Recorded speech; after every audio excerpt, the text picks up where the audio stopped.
The oldies are the goodies, aren't they? Mm-hmm. The old songs. I'm a real old timer myself when it comes to music. Couldn't tell you what's in the charts. I'm not cool in that way. Still say cool, don't they? Peter's cool, he knows what's going on. I'm down with the hippity hop. And Snoopy dogs.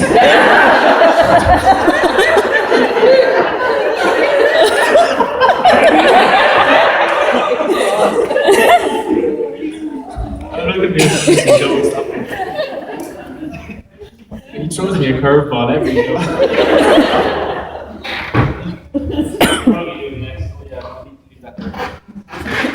Need a stage manager to get me straight here.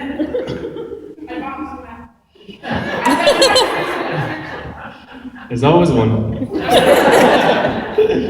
Oh my god. That was good. Snoopy snoops.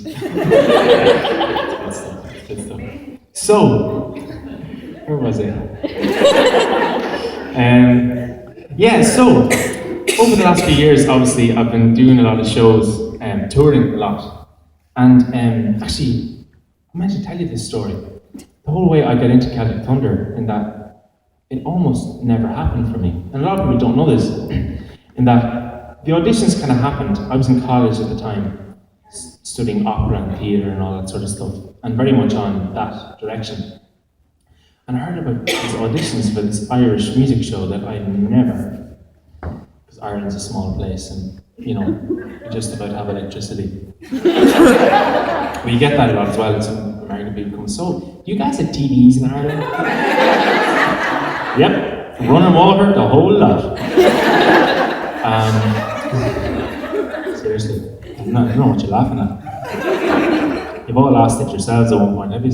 No. Or when you say to Irish people, do you know Paddy Riley? There's 5 million people in Ireland. And then you actually find out that you do know Paddy Riley. So it actually is that small of a place. But I went to the auditions for Celtic Thunder, and I walked in the door, and I looked and I saw Sharon Brown and Phil Coulter standing in front of me, and nearly wet myself. And they asked me to sing a couple of songs, so I kind of went in and did my whole, opera thing, I guess. And that's because that's what I was trained to do, and I thought, they might like that. So I went in and sang a song, and then a bit of a mute reaction. Then, okay, Emmet, please sing another one. Did another piece, and not much going on up there. So I'm starting to sweat now. And I said, I'll do another one. 10 songs. No joke. They said, okay, just sing another one, sing. So it was like this marathon of songs, and I just didn't get it. I was like, okay, you either just tell me no and I'll go. So they said, okay, come back the next day and do something a little bit different. We want to see something different. So I went back the next day and kind of brought in my guitar and kind of tried to mix it up a bit. But the morning of the second audition, I decided I wasn't going. No way was I going. I said, look, they're not into me, they don't like me, it's fine. Like I was like, cool, whatever. My dad kicked my arse down the stairs. Threw my guitar into the car and I said, you're going to that audition. I said, Dad, it's not my thing. I said, listen, just go in, and if they say no, if they say you're crap, so what? No one cares. So he made me go, and I knew walking out of the second audition, I think, I've got this. It was really weird. So the moral of the story is, ladies and gentlemen, always listen to your parents. Like I say, I tell that every night, and all the mothers in the audience that ever said to kids, I'm like, no, I told you. It's but it's crazy how small little decisions can impact your whole life. I mean, if I hadn't done that, I wouldn't be standing here, and you wouldn't be sitting there. I think it's safe to say if Emmet wasn't here, I probably wouldn't be here. Yeah. And if me and you weren't here, then you got to come here. So it's great, isn't it? Daddy Cahill. Well done. Sorted me out rightly. But what was I going to talk about there? Oh yeah, right. So I've done lots of shows over the last few years. And I found over the last while that I started to get kind of emotional about music. And even if I watch a movie or something, I'm sort of getting, I might be going a bit soft or something. But I've started to get quite emotional about music. It's quite an emotional thing. And I remember going to a concert in Dublin with Neil. Do you all know who Neil is? Yeah. That's good. Yeah, I heard him. So myself and Neil went to a concert in Dublin by a guy called Gary Barlow. Now Gary Barlow's in a pop band called Take That in the UK, and it's huge. And there's a few fans over there at Gary Barlow. So we went to the show, and it was like, so there's a picture of this, there's me, Neil, and there's 2,000 screaming women. And about 10 pints of Guinness, right? So, you could be in worse places. You could be worse. So, at the start of the show, of course, the women are jumping up and down, screaming for Gary Barlow, going mad. And myself and Neil are kind of laughing at them, because we think they look kind of stupid. And we sort of like, see, by the end of the show, we got so into it.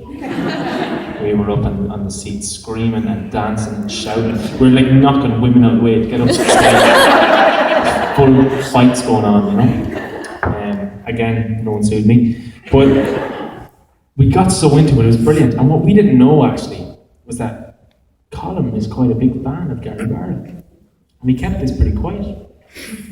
So last song, we looked down to the stage, front row, centre. Is Colin Cavan standing there, throwing his knickers up on the stage. Unbelievable stuff. For a grown man. That might be a rumour, but let's just spread it. Let's tell everybody, get it out there. But yeah, so I got kind of emotional about things. I get excited or I get sad. I went to see, went to the movies with Colin, or as we say in Ireland, the cinema. When I say the cinema, I was like, you mean the movies? Yeah, the movies. So we went to the movies to see a movie called Toy Story 3. When I was growing up in Ireland, Toy Story was the biggest thing. It's like kind of the Frozen of the 90s. Have you all seen Frozen? Unfortunately. Anyone in the world hasn't seen Frozen? You really should. Big Sanibel for me. I know. Just let it go, will you? You're even laughing at my bad jokes. This is all working out. That's brilliant. So we went to see Toy Story, so we were growing up, So at the end of Toy Story 3, have you all seen it? Yes. Well, if you haven't, I'm going to ruin it on you. At the end of the movie, Andy hands away his toys because he's going to college. So it's like for me, it was like my childhood flashing before my eyes. And I started to get a bit emotional. So there were a couple of tears. So, of course, he's sitting right there, so I'm like, right, 24, I don't want to be seen crying. So I was like, wiping my eyes before the lights came up, because the movies are quite dark. So the lights come up, I'm good, you couldn't tell, I was crying, it's all good. I looked to my right.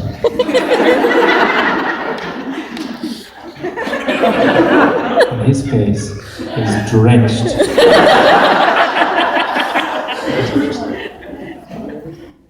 So straight away I'm like, will you pull yourself together? It's a kid's movie. Unbelievable. He hasn't lived it down since.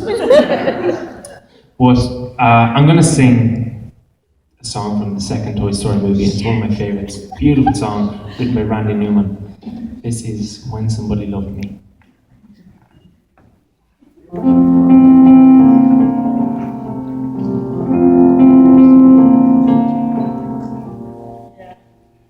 When somebody loved me, everything was beautiful.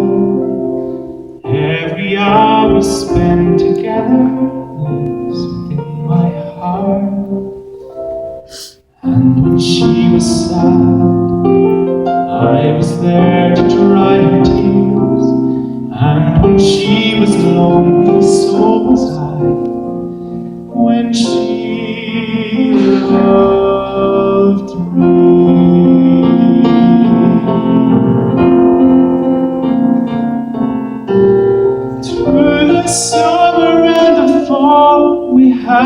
sure that that was all, just she and I together, like it was meant to be. And when she was lonely, I was there to comfort her, and I knew that she loved